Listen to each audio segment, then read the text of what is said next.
Más preguntas. Bueno, la fiebre siempre ha sido un tema apasionante. Y desde que el ser humano apareció sobre la superficie de la Tierra era un signo de enfermedad. Pero diferentes interpretaciones culturales de cuáles eran las causas de la fiebre han habido, ¿no? Tenemos la historia de nuestra cultura occidental, donde hablan de Celsius, de Sydenham, de Linus, Sauwasch, McBride, etc. El año 1769, Cullen es el primero que utiliza el término pirexia, ¿no? Y lo consideró una enfermedad aparte. El año 1868, Wunderlich utiliza la termometría clínica. Y viene la pregunta que siempre le hago a todas las promociones. ¿Quién inventó el termómetro? Eso es lo que van a... Estás estudiando medicina. Ya. ¿Quién inventó el termómetro? Es más difícil si nos preguntan quién inventó el estetoscopio, ¿no? Yo tampoco sé. ¿Quién inventó el termómetro? Nos quedamos así mirando. Galileo Galilei. Galileo Galilei en el siglo XVI. Galileo Galilei.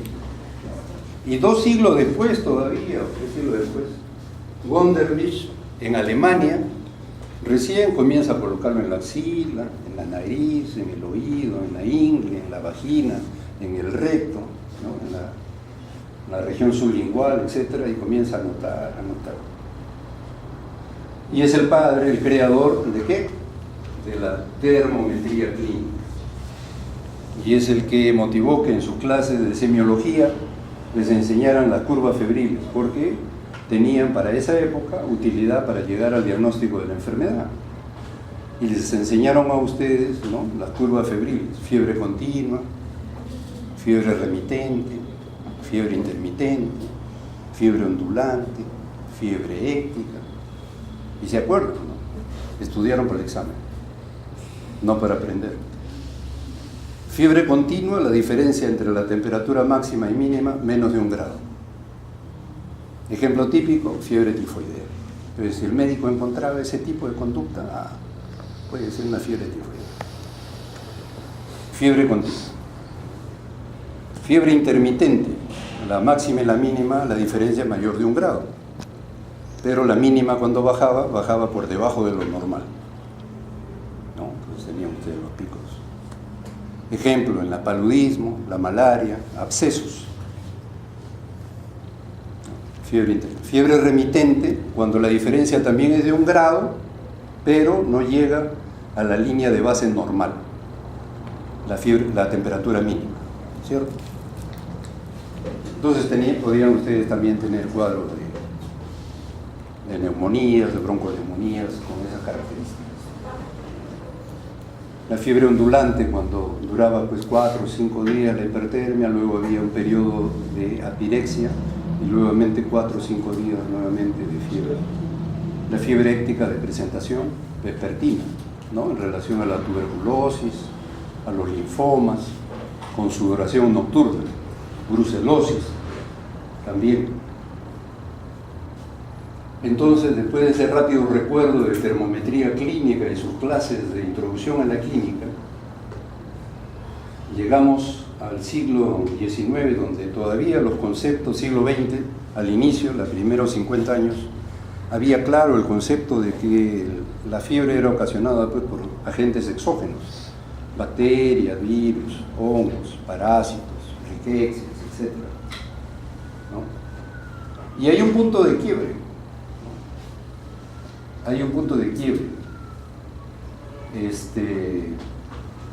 En el año 1961, Peterdorf y Besson describen una serie de 100 pacientes que tenían las siguientes características. La temperatura de fiebre de estos pacientes era 38.3 grados o más. Que la fiebre durara más de 3 semanas, más de 21 días, y que realizado todas las pruebas de laboratorio no se pudiera haber encontrado el diagnóstico.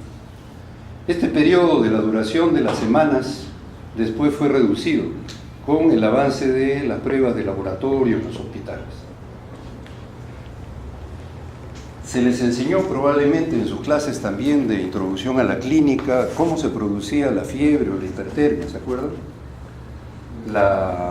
¿Cuáles son los núcleos de control de la temperatura corporal? El núcleo supraóptico y paraventricular, ¿no? ¿Y dónde está localizado? Piso del cuarto ventrículo. En el piso del cuarto ventrículo. Núcleo supraóptico y paraventricular. Y les dijeron ahí, miren que hay el efecto de las prostaglandinas y que por acá el ácido AMP cíclico y que esto y que el otro. Y entonces no se produce la disipación de la temperatura corporal y el aumento de la temperatura queda encerrado y se eleva la temperatura corporal. Bueno, en el año 1980 se marca para la historia de la medicina eventos sumamente importantes. Comenzaban a morirse en Nueva York y en París personas de conducta homosexual con tuberculosis, con sarcoma de Kaposi, y los estudios llegan al aislamiento de un agente causante que es el virus VIH. Y a partir de esa, que aparentemente era epidemia, pero después comienzan a describirse en otras ciudades, etc., y ya se convierte en una pandemia, a partir de ahí se desarrolla enormemente lo que es la biología molecular. Así también como se desarrolla otra rama de la medicina fundamental, que es la genómica. Todavía estamos en nuestra facultad enseñando la época de la pera, genética. Debiéramos estar enseñando genómica, ¿no? Entonces, eso se ha desarrollado desde 1980 a la fecha. Ya hay la decodificación del genoma humano, ya se sabe en qué genes, en qué cromosoma y en qué genes hay el riesgo para cáncer de colon, cáncer gástrico, cáncer de mama, ¿no es cierto? Y en base a ese estudio es que Angelina Jolie vio que tenía en el estudio de su genoma alto riesgo de cáncer de mama, Sócrates se sacó las 2 mamas. También vio que tenía alto riesgo de hacer cáncer de endometrio, se sacó también el útero y ya pues. Y entonces Brad Pitt, chao, nos vemos hasta la próxima. ¿No? Bueno, entonces el genoma humano, cada uno de nosotros puede acceder al estudio de su genoma, ¿no? Los costos obviamente antes eran pues $1.800, $2.000 y poco a poco han ido bajando y probablemente van a seguir bajando. Pero uno puede hacerse un estudio del genoma humano y ver sus riesgos de posibilidades de diferentes tipos de neoplasia. Entonces, el avance molecular, de la biología molecular y de la genómica ha sido sumamente espectacular. Y es lo que ha permitido que se identifique estas sustancias que, inyectadas a cobayos, extraídas de un peritoneo en el cual se había producido una peritonitis exprofesa, o sea, a los cobayos se les abrió la pared abdominal, se echó tierra del piso, se produjo una peritonitis, de ahí comenzó a extraerse una sustancia, se purificó esa sustancia, inyectada a la vena de un cobayo sano, era capaz de producirle fiebre. No se podía identificar en esa fecha. Estamos hablando de 1950, 1960. Pero a partir del desarrollo de la biología molecular, ahora ya hablamos de lo que les he explicado, ¿no? Va un alumno ahora de medicina y le enseño una curva de hipertermia, dime, ¿quién está generando este pico de hipertermia? Y si me viene con prostaglandina, estás en la década, pero pasadísima, ¿no?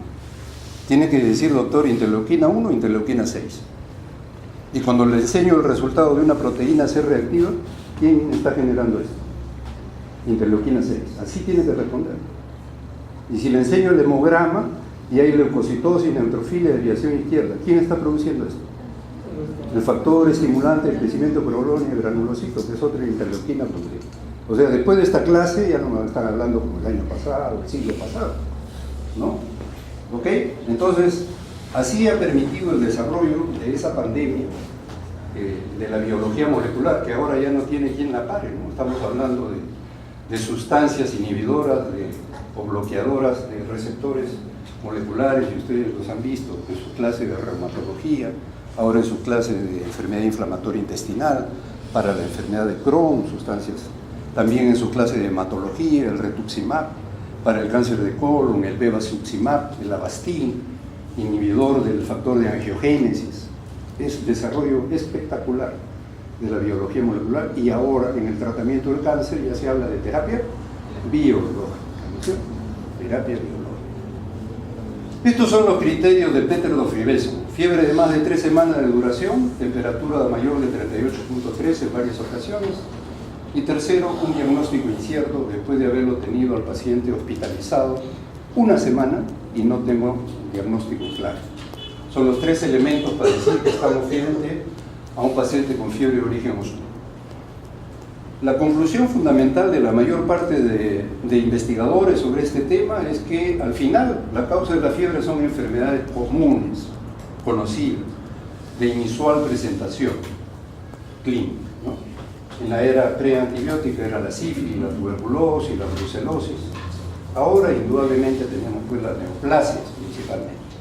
Ahí están los diferentes casos estudiados de fiebre de origen oscuro, de Peter Dofribeso, Sharon Van Omme, Howard, Gleckman, Espósito, Larson, Botuso en el Cayetano, y quien les habla ahí en el Hospital Revalliati.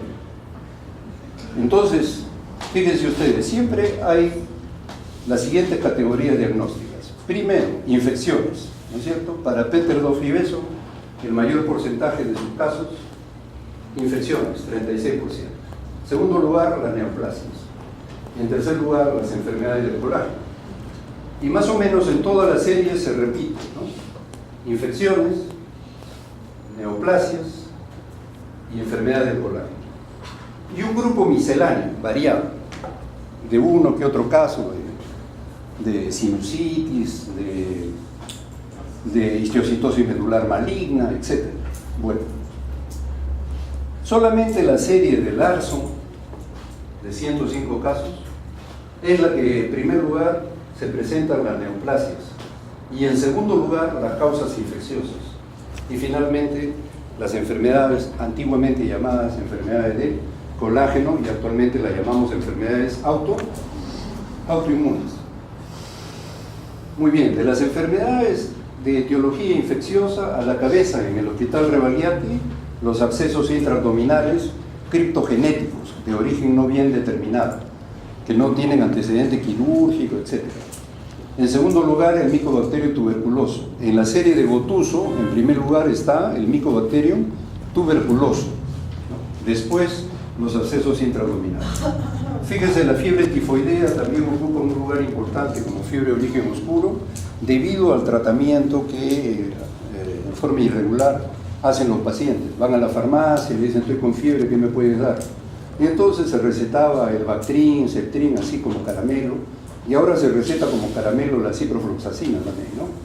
Entonces, eso retarda el diagnóstico de enfermedades como fiebre tifoidea, infecciones del tracto urinario o brucelosis, en las cuales estos pacientes que ya han recibido medicación previa, sin prescripción médica, solamente dada por una persona administrativa, porque ni siquiera es químico-farmacéutica, entonces hay que hacerles, al llegar al hospital, de frente mielocultivo, porque muchas veces los hemocultivos son negativos. Hacemos gastar plata al hospital, a la institución, pidiendo hemocultivos. De frente, mielocultivo. Entonces va a salir rápidamente la brucelosis o la fiebre tifoidea. Siempre, en toda fiebre prolongada, llámese fiebre de origen oscuro, deben descartar endocarditis bacteriana. Siempre. Hayan detectado soplo o no hayan detectado soplo. Las endocarditis de las válvulas derechas producen un soplo inaudible, no lo puede detectar uno fácilmente. Y la vegetación sí la va a poder evidenciar a través del ecocardiograma. Pero se escucha o no se escucha soplo, siempre deben pedirle ustedes hemocultivos y ecocardiograma. ¿Quién va a dar el diagnóstico? El ecocardiograma. Bueno, tienen ustedes casos de colecistitis y luego, en menos frecuencia, osteomielitis, sinusitis, lúpus, etc. Las neoplasias, siempre, primero a la cabeza, las neoplasias hematológicas y posteriormente los tumores sólidos. De las neoplasias hematológicas, a la cabeza los linfomas, no Hodgkin. Histiocytosis medular maligna, enfermedad de Robert-Smith, rara, igual que el granuloma eosinófilo multifocal. El mieloma múltiple, que también acabamos de hablar. En segundo lugar, los tumores sólidos. ¿Quién está a la cabeza en tumores sólidos? El carcinoma renal a células claras. La tríada clásica de dolor lumbar, tumor y hematuria, 30% o menos en pacientes. Y cuando ya está así, ya ese cáncer renal está avanzado. Ya lo diagnostica hasta el portero, ya no tiene sentido de que la función del médico se cumpla, porque nuestra función es detectar a tiempo, cuando podamos ofrecerle curación al paciente. Y eso lo ha permitido el avance tecnológico a través de la tomografía, ¿no? Y la resonancia magnética nuclear. Entonces, en la actualidad, tumores renales a células claras se pueden detectar muy tempranamente mediante una tomografía. Menos frecuentemente adenocarcinoma de colon, puede ser un carcinoma de páncreas, puede ser un carcinoma de tiroides, cualquier neoplasia puede presentarse como fiebre de origen oscuro. En las enfermedades autoinmunes, ¿quién está a la cabeza? La enfermedad del colágeno. A la cabeza es la artritis reumatoide. Y la artritis reumatoide es cero negativa, es decir, factor reumatoideo en plasma, en suero, negativo, ¿no? El síndrome de enfermedad de Still es una artritis reumatoide juvenil, pero también se puede presentar en el adulto, enfermedad Still del adulto, ¿no? Es una de las presentaciones frecuentes de fiebre de origen oscuro. Luego la artritis reumatoide del adulto. En segundo lugar, el lupus eritematoso sistémico. Antes, para el diagnóstico del lupus eritematoso sistémico, teníamos nada más células LE, anticuerpos antinucleares. ¿Qué patrón? ¿Moteado o homogéneo? ¿Cuál de los dos? Moteado, homogéneo. El moteado es para R. Lupus eritematoso sistémico, anticuerpos antinucleares, patrón homogéneo y células LE positivo. Ahora ya no hablamos, eso era el año de la pera. Ahora es anti-SMIT positivo, anti-DNA doble cadena. Y para R, el AMP cíclico citrulado. ¿Sí? Su clase de reumatología. ¿Se acuerdan? Estudiaron nada más para el examen. La vasculitis sistémica, ¿no es cierto? También es otra de las causas de presentación de fiebre de origen oscuro. ANCA-MPO y ANCA-PR3, ¿no es cierto? Vasculitis a la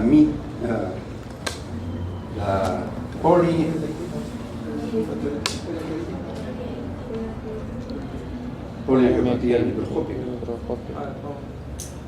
y la granulomatosis de Vega. ¿Y Schur-Strauss qué nos va a dar? Típico, la eosinofilia. La eosinofilia. No voy a pensar en Schur-Strauss si los eosinófilos están normales. Bueno, y finalmente la dermatomiositis, también como enfermedad autoinmune. En la miscelánea, ¿qué tenemos? Hepatitis granulomatosa. Muchas veces de ellas son debido a sarcoidosis, pero no tenemos forma de hacer la reacción de Kebane, ¿no? La reacción de Kebane es la prueba ideal. El eritema nodoso, la enfermedad de Crohn, fiebre por drogas, puede ser la difenilidantoína, puede ser ranitidina, cualquier, puede ser sulfa, pueden ser penicilinas, cualquier droga nos puede producir fiebre, hipertermia. Cefalosporinas también nos pueden producir hipertermia.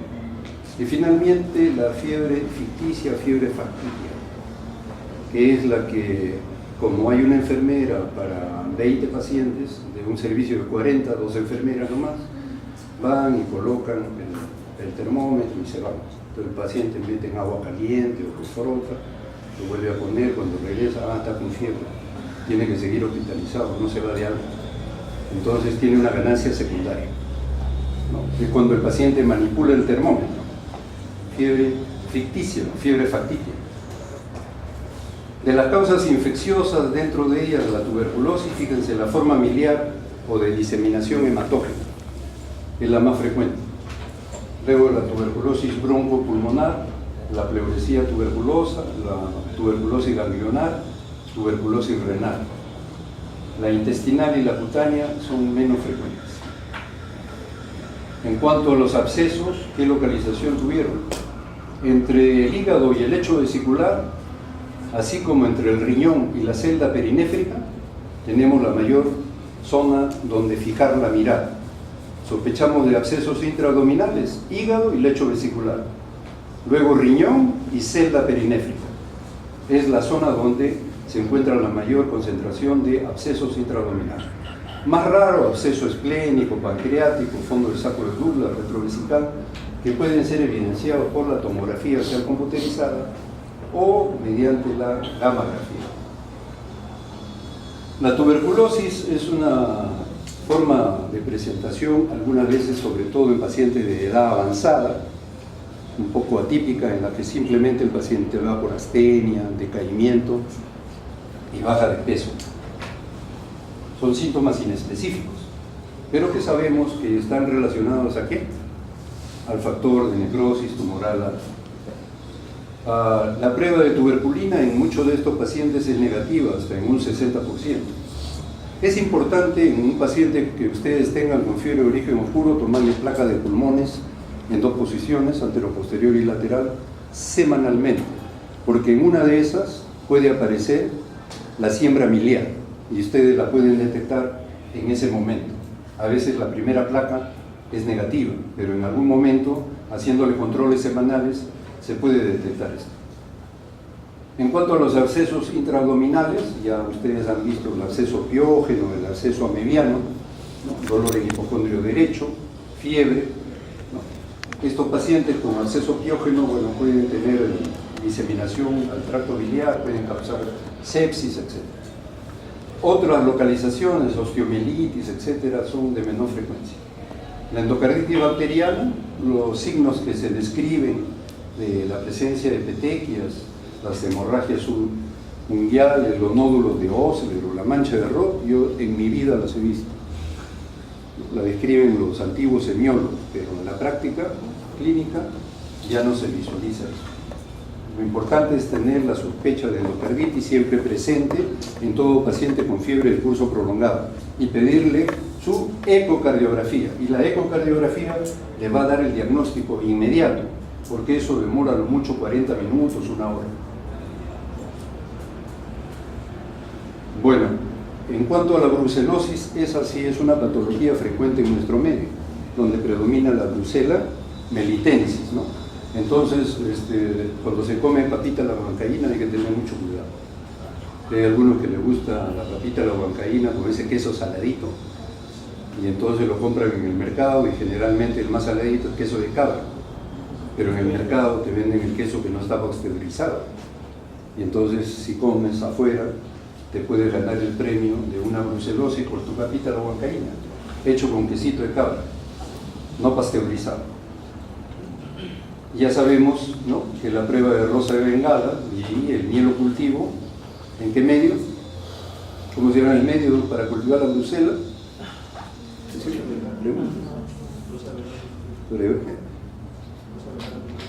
No, rosa de Bengala es positivo. Estoy hablando del medio de cultivo.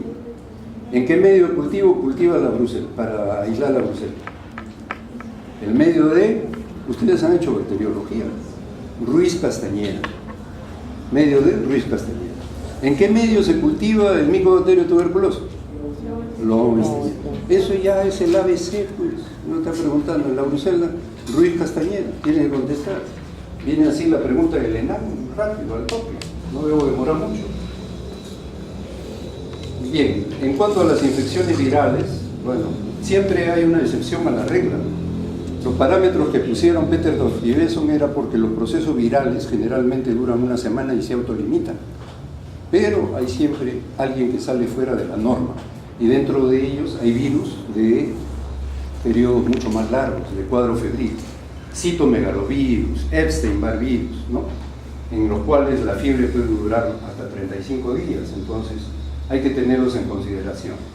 Si el paciente tiene una linfadenomegalia, hepatomegalia, esplenomegalia, rash dérmico, ¿no?, también hipergamaglobulinemia, llamado síndrome mononucleósico, vamos a tener la sospecha de eso. Hay que pedir IgG y IgM para citomegalovirus, ¿no es cierto? Bien, y finalmente, para las abuelitas o en la casa que les gusta criar sus Canarios, para que les canten. Y si van a sacar donde hacen la deposición los canarios y no se han puesto su mascarilla, se van a ganar su citacosis. ¿Qué es la citacosis? Es la enfermedad producida por Chlamydia psittacia. ¿Y la Chlamydia psittacia dónde está? Está en las heces de las aves. Entonces la tía, la abuelita o el que críe canarios tiene que decirle, tienes que ponerte tu mascarilla cada vez que limpies la jaula, ¿no? Si no vas a hacer una neumonía con un infiltrado pulmonar intersticial torácico. Ustedes van, lo llaman, auscultan pulmones, está bien, murmullo vesicular pasa bien, le toman la placa y están los dos pulmones con manchas. Hay una disociación clínico-radiológica, es lo típico de la citacosis, disociación clínico-radiológica. Entonces, cuando uno sospecha de ese proceso, la placa de tórax es de gran ayuda. Además, las pruebas serológicas. Finalmente, el protocolo de seguimiento de los pacientes con fiebre de origen oscuro. Si yo tengo un paciente con temperatura elevada, mayor de 38.3, de 2 semanas de duración, tengo que hacerlo que lleve una libreta de control de temperatura y que se controle la temperatura cada 6 horas. Durante una semana, así como también, importante como controlar la temperatura, el paciente debe controlar su peso. Entonces, a la semana cuando regresa, si la fiebre está documentada, veo cómo ha estado el peso. Si no hay pérdida de peso, lo controlo ambulatoriamente. En consultorio externo, le puedo pedir todas las pruebas de laboratorio, ¿no? Pensando en procesos infecciosos, procesos de enfermedades autoinmunes, pedirle su ecografía, etc. Pero si el paciente tiene pérdida de peso, definitivamente tiene que ser hospitalizado para poder estudiar. Se hará una historia clínica más completa con un examen físico minucioso, ¿no? Ecografías, pruebas serológicas, las pruebas para enfermedades autoinmunes, etc. Podemos pasar a pruebas de segundo nivel como son las tomografías, las resonancias, tratando de buscar abscesos intraabdominales, etc. Finalmente, si el paciente, ¿no?, nos da alguna de estas pruebas de gammagrafía, tomografía positivo, el tratamiento será de acuerdo a los hallazgos. Si es negativo, se puede proponer al paciente una prueba terapéutica. Si consideramos que estamos frente a una tuberculosis, ¿no? Ustedes saben que el tratamiento tuberculoso no es inocuo, puede haber reacciones de hepatitis severa y muerte del paciente. Por consiguiente, tiene que haber un consentimiento informado. Y se le da al paciente 3 semanas. Durante estas 3 semanas la fiebre debe caer si es tuberculosis. Y se le completa el esquema. Si no es tuberculosis, la fiebre va a continuar. Antes se podía plantear lo que es la parotomía exploradora, ahora ya no se hace. Ahora tenemos el avance de lo que es la laparoscopía. ¿No es cierto? Tengo sospecha de una hepatitis granulomatosa, de un linfoma. Mediante la laparoscopía puedo entrar yo y hacer biopsia de hígado, biopsia de vaso, biopsia de ganglios, biopsia de peritoneo, si considero que hay una tuberculosis enteroperitoneal, etc. Y de acuerdo a eso, darle el tratamiento. Bueno, esa es la referencia bibliográfica. Está acá en la